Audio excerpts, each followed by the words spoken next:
I spent some time with guide Tim Fox. He is the owner of Mr. Fox Outfitters, and talked to him about nymphing, and particularly nymphing when wading there on the lower Sacramento River. You want to put the fly right in front of the fish's face, so when I'm casting, say I identify a spot out here where I'm going to be fishing, where it's shallow and it drops off, the fish are nosed up. With the heavy weight, it's going to get down quick, but you don't want to cast on top of where the fish are. You have to cast upstream to give it a chance to sink right in front of their face.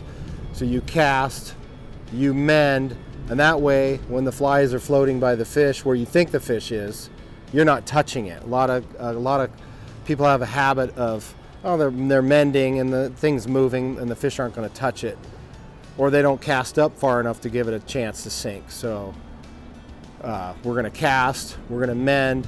Usually when I'm casting with this huge indicator, 3 flies and a heavy weight, I'm doing either a water load or a rolled cast. It's a flop.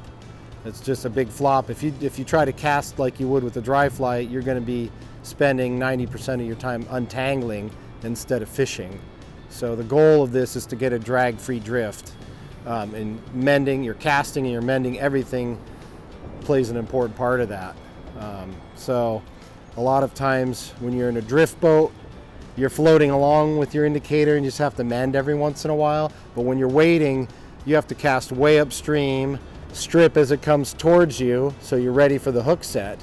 It gets even with you, you mend, and then you have to feed line out. Your goal is to get your flies in the water as long as possible. And while you're doing all this, you have to look for a strike, and you got to set the hook.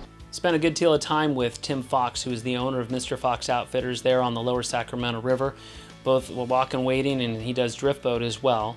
So if you want some of that kind of information that he was giving and spend a really fun day of somebody who can put you on some fish, let us know. We'll put you in contact with Tim Fox of Mr. Fox Outfitters, and we'll see you right here next time on the Backcast.